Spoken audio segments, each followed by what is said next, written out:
It's wonderful to be here with you today. I'm excited about the experience that we're engaging in. And I'm very pleased to be part of this first experience of the new initiative from the Institute for Church Life from the University of Notre Dame. This promises to be an exciting venture that we enter into today, an exciting beginning. And so it's appropriate as we begin this process of distance learning designed to enhance the formation of effective ministers, it's appropriate that today's theme, the topic that we'll be exploring, looks at the beginnings or the foundations of ministry. Discipleship and ministry, empowered by baptism. As we consider the dynamic foundation of ministry, an essential place to look in that process is to the whole process of initiation, particularly to baptism. Anthropologists tell us that the initiation rite, or the process by which people join a group, a tribe, a group, any group, the way people come into that group says a lot about the core characteristics of the group, the values they hold, the bond among the members, the understanding of power and the relationship with the transcendent. They're key elements of that group's identity. All of those, in some way or another, come to expression in the process of initiation. That's whether you're looking at an isolated culture or joining some exclusive country club. The way people are entered into the group forms and reflects the identity and the values of the group. I was thinking of this a couple of years ago when my older daughter joined the Brownies. Integrated into the investiture ceremony are the core components that are part of every Brownie meeting. Saying the Pledge of Allegiance, saying the Girl Scout promise and law. Then, in the investiture ceremony in particular, there is a ritual where the specialness of each girl is recognized and called forth, and where the bond among the girls in the troop is strengthened and affirmed with a friendship circle. So in the midst of this Brownie meeting, I was reminded again that the investiture ceremony, like all initiation rites, reflects and encourages the value and identity of the group and its members. What a mom, right? Okay, my daughter's there. She's so nervous about not remembering the Girl Scout pledge and she's not going to be able to join the group. And then she's thrilled to receive this special candle that indicates the gift she's going to bring to brighten the world. And there I am thinking about ancient initiation rites and how I'm going to use this ceremony in some talk I'm going to give at a later date. I don't know how she puts up with me.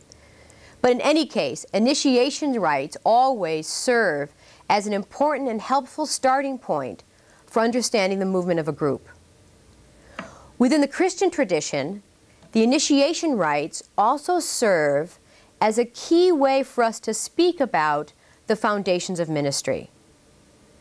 So the part of our conversation today that we're going to be focusing on is going to look at three different questions. The first one is, what insights concerning the nature of church membership and the call to ministry flow from our understanding of baptism? Secondly, we want to pick up on the concept of vocation and its connection with baptism and ministry. And so the second question we're going to be looking at is, in what way can the wider category of vocation give us a way to understand ministry? And then finally, in the end, we want to ask kind of the so what question. What does this mean for ministry? For how we understand ourselves as ministers within the church? So these three questions will serve as kind of the organizer for the next hour or so. But before going further into those questions, let me make reference to three sources that I'll be drawing from.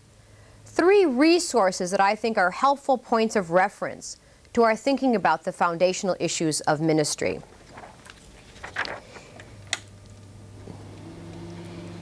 The three that I'm going to be drawing on are, first of all, the documents of Vatican II. Secondly, the General Directory for Catechesis. And finally, the Catechism of the Catholic Church. Now, they're listed that way because that is in the order of their importance and their significance to our conversation. The Catechism of the Catholic Church always has to be read in the context of the General Directory for Catechesis. The General Directory for Catechesis, or the GDC, provides the broader framework within which the meaningfulness and the usefulness of the Catechism can be found. Now, the General Catechetical Directory, which was published in 1997, is specifically addressed to the issue of catechesis. But as we'll see a little later, I believe that it provides some important points for us as we look at ministry in general. And the directory, the GDC, as well as the Catechism, must be read within the context of the documents of Vatican II. And I want to add there that as I speak about the documents of Vatican II, I want to look not only at those documents, but also at some of the key documents that came out of the synods, the international synods that were held in Rome during the 1970s and into the 80s. The one on evangelization, for example, the one on catechesis, on family, reconciliation. Those documents are really important ones to help us understand the nature of ministry and what our task is in the church. All of them have significance for us, and we'll touch on some of them along the way. So while the Catechism and the General Directory for Catechesis are important documents, if we're going to look to documents that define who we are and what we hope to be, we need to really turn to the documents of Vatican II for that insight. Okay, those are the resources we're going to use.